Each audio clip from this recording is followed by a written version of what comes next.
कबड्डी को एक नई पहचान दिलाने वाले कबड्डी के पोस्टर बॉय जिसने पूरे हिंदुस्तान में नहीं पूरी दुनिया में पूरे वर्ल्ड में कबड्डी का है वो डंका बजाया। मैं बात कर रहा हूँ राहुल चौधरी की। भाई वो इस सीज़न नहीं बिके। बड़ी हैरानी वाली बात है कि जिसको देख के खेलना सीखा। आपके सामने मैं बैठा हूँ, मैं यूनिवर्सिटी खेला हुआ हूँ कबड्डी, ठीक है। तो हमने राहुल चौधरी को कॉपी किया, उनको देखकर उनकी स्किल देखते थे यूट्यूब पर या उनको देखकर फॉलो करते थे, वो नहीं बिका। इससे ज़्यादा दुख और कुछ नहीं है भाई। आज का वीडियो में ऐसे 7 प्लेयर ऐसे उनकी बात करने वाले जिनकी लाखों में फैन फॉलोइंग है और वो इस सीज़न आपको खेलते हुए नज़र नहीं आने वाले। बड़े दुख की बात है ये कि आप ऐसे ऐसे प्लेयर को खरीद रहे हो जिसकी वैल्यू कुछ नहीं है, लेकिन आप ऐसे प्लेयर को साथ नहीं लेना चाह रहे हो जिनके पास इतना अनुभव है कि अगर वो आपकी बेंच पर बैठे रहेंगे ना तभी आपको टीम को जिताने और उसका हौसला बढ़ाने के लिए काफ़ी है। क्या आप मेरी बात से सहमत हैं? नहीं, बिल्कुल। देखो, राहुल चौधरी की बात करें तो राहुल चौधरी कबड्डी के पोस्टर बॉयज थे, प्रो कबड्डी के। बिल्कुल। पहला दूसरा सीजन कबड्डी देखता कौन था? बिल्कुल। जो पहला और दूसरा सीजन था ना, राहुल चौधरी और दीपक निवास हुड्डा, इन दोनों ने तेलुगु टाइटंस को बैक टू बैक सेमीफाइनल खिलाए थे।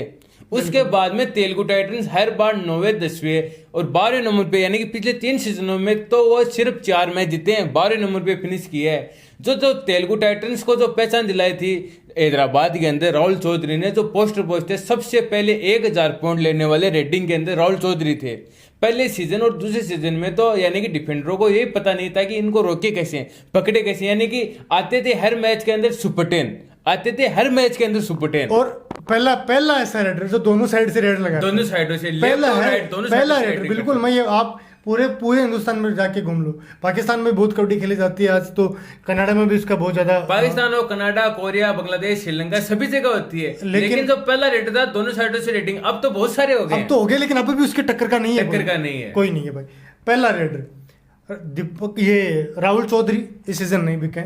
एक सबसे बड़ी हानि कबड्डी के लिए है ये, जितने दर्शक इतना बड़ा प्लेयर चाहे अगर मैच पे खेले भी ना एक्स्ट्रा में हो, अरे दर्शक देखने के लिए आते हैं उसको यार। बिल्कुल, यानी कि आपके बेंच पे अगर गर्म कर रहा है ना वो, तो लोग देखने आते हैं क्योंकि वो उनका सुपरस्टार है। अब चाहे विराट कोहली है ना, चाहे खेले नहीं, लेकिन विराट कोहली अगर मैदान पे अगर आपको नजर आएगा तो टीवी वाले विराट कोहली को दिखाएंगे, दूसरे को नहीं दिखाएंगे। आप आईपीएल की बात करें तो आपके फेवरेट महेंद्र सिंह धोनी से 5 बॉल खेलने के लिए आए पूरे, और शायद इस सीजन में मेरे हिसाब से उन्हें लास्ट 40 से 45 गेंदें खेली होंगी। नहीं, वो देखिए पूरे सीजन में जब MS धोनी ग्राउंड के अंदर एंट्री करते हैं ना, तो बाकी अगर कोई प्लेयर एंट्री कर रहा है तो एडवर्टाइज जाते हैं, लेकिन MS धोनी जब एंट्री करते हैं ना तो टीवी वाले भी एडवर्टाइज नहीं दिखाते हैं। तो यही राहुल चौधरी जब रेडिंग लगाता तो पूरा स्टेडियम है ना, बिल्कुल राउल करता था, पूरी आवाज आती है उसकी।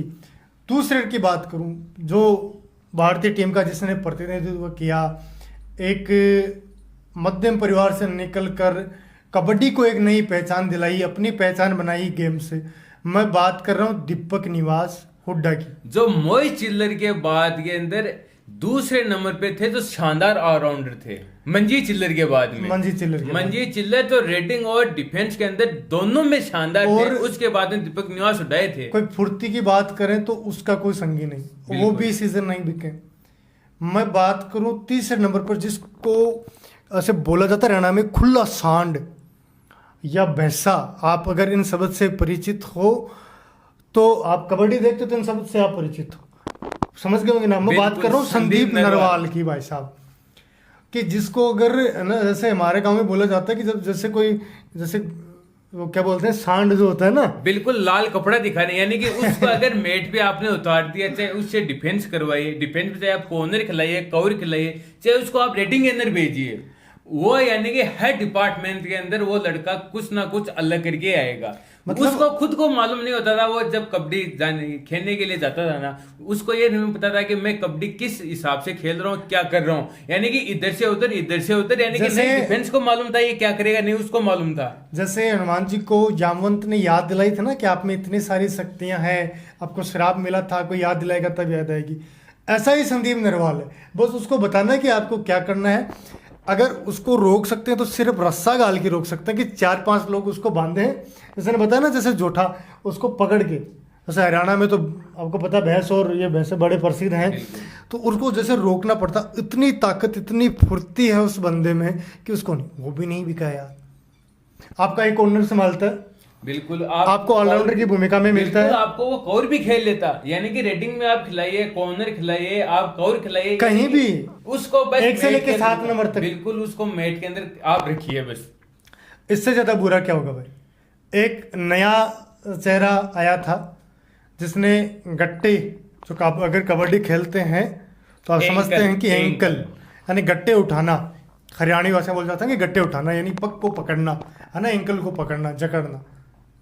भली भांति परिचित होंगे। एक लगभग 5 फुट और 8 इंच की हाइट का लड़का विशाल भारद्वाज, उसने एक सीजन ऐसा किया था कि सब लोग उसका नाम है ना ऐसे मुख जबानी था कि बच्चे को पता था। और जब रेडर उसकी तरफ जाता था ना, जैसे प्रदीप नरवाल हो, ये आपके इनके पैर कांपते थे उसकी तरफ कि इसकी तरफ नहीं जाना, ये बेटा गट्टा पाट लेगा भाई। बिल्कुल, और ये उसने किया, वो भी नहीं बिके। नहीं बिल्कुल वो भी नहीं बिके रनिल। विशाल भारद्वाज यानी कि पिछले सीजन दबंग दिल्ली से खेल रहे थे, उनको कम भी चांस मिले, और उन्होंने अरे देखिए जो एशियन गेम थे वहां पे इंडिया ईरान को हरा गए थे, उस टीम का वो प्रतिनिधित्व कर रहे थे, यानी उस टीम के अंदर भी थे विशाल भारद्वाज, लेकिन वो फिर भी नहीं बिके। अब क्यों नहीं बिके? अब अगर कोई प्लेयर को चोटिल हो जाए, कोई खिलाड़ी, तो उसकी रिप्लेसमेंट पे जरूर आ सकता है, लेकिन वो बिके नहीं है। और ये कबड्डी के लिए भी एक अच्छी बात नहीं है, और विशाल भारद्वाज के लिए अच्छी बात नहीं है। नहीं बिल्कुल नहीं, जो जितने दर्शक है उनके लिए भी नहीं है ना। बिल्कुल। अब भाई मैं अगली बात करूं, आप इस नाम से मतलब आज कबड्डी देखें तो जो उत्तेजना से भरा हुआ जो एक प्लेयर है जिसको रोकना पड़ता है कि यार रुक जा, आप ये मत करना, जो बाहर क्रॉस लाइन के बाहर जाके प्लेयर को खींच लाता है अंदर, सुरेंद्र पाजी। बिल्कुल बिल्कुल, सुरेंद्र यानी कि जो अनूप की कप्तानी में युम्बा से खेल रहे थे, फिर वो युम्बा की कप्तानी भी की है उन्होंने, पिछले सीजन तक वो कप्तान भी रह चुके हैं। तो यानी कि अनूप कुमार खुद बोलते थे कि मैं पाजी को बोलता था कि आप पाजी आप रुकिए, आप ठंडे होके खेलिए, और वो भी नहीं बिके इस सीजन। और ये भी भाई मुझे बड़ा आश्चर्यजनक लगा कि यार नहीं बिके।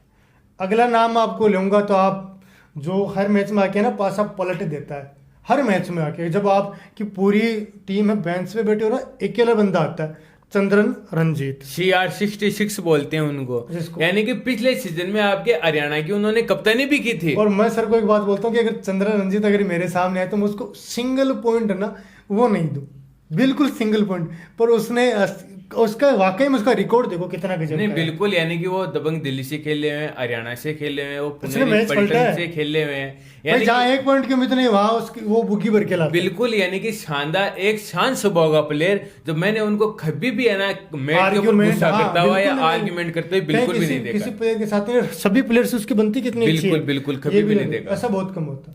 अगले प्लेयर की मैं बात करने वाला हुआ संदीप ढुल, लड़का खेले ब्यूटीफुल। भाई लेफ्ट इस कॉर्नर बार खेलते आपको हैं। नहीं दिखेंगे, इस बार आपको नहीं दिखेंगे। ये कुछ ऐसे नाम थे जो खेलने चाहिए थे, इनके दम पर कबड्डी है, ये बात मुझे कहने में कोई आश्चर्यजनक ये बात नहीं होगी।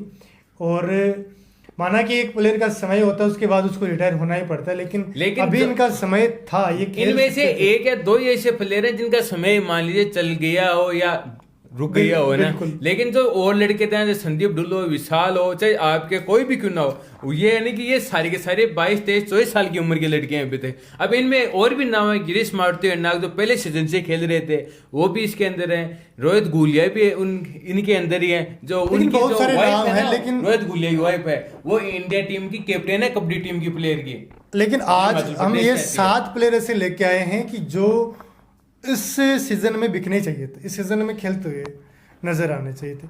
भाई मुझे बहुत दुख है, आपको है? नहीं बिल्कुल, आप क्यों इन नहीं प्लेयर है? को मिस करोगे? बिल्कुल, यानी कि देखो आप अगर मेट पे हो या ना हो, लेकिन आप अगर बेंच पे गर्म कर रहे हो तो अगर आप सामने टीवी पे प्लेयर को देखते हो तो एक मनोबल अलग बढ़ता है भाई। अगर यार पता नहीं पता नहीं कि replacement जैसे के ऊपर- प्रदीप नरवाल रेडिंग कर रहा हो तो यार इसकी रेड देखते हैं अपन, देखते हैं, बिल्कुल। इसके रेड देखेंगे अपन, ये होता है। आपको क्या लगता है कि ये प्लेयर बिकने चाहिए थे या इनका समय खत्म हो गया, नए प्लेयर को मौका देना चाहिए? आप अपने कमेंट बॉक्स में है ना अपनी राय है जरूर दे दीजिएगा। आप हमारा वीडियो कैसा लगा, अगर वीडियो अच्छा लगा ना तो प्लीज़ हमारे चैनल को सब्सक्राइब कर लीजिए। हम cricket, kabaddi, hockey, football, rugby, तमाम जो खेल जगत की खबरें हैं सबसे पहले आपको पहुंचाते हैं, आपके पास पहुंचाते हैं और हमारी अपनी भाषा में पहुंचाते हैं। इसलिए हमने इसका नाम रखा स्पोर्ट्स विद देसी स्वर, के दोनों किसान के बालक हैं और गेम की रुचि बहुत अधिक है, इसलिए आपके सामने बैठे। तो प्लीज़ थोड़ा सा सपोर्ट आप सभी साथी ज़रूर कर दीजिएगा। आप सभी साथियों का बहुत बहुत धन्यवाद।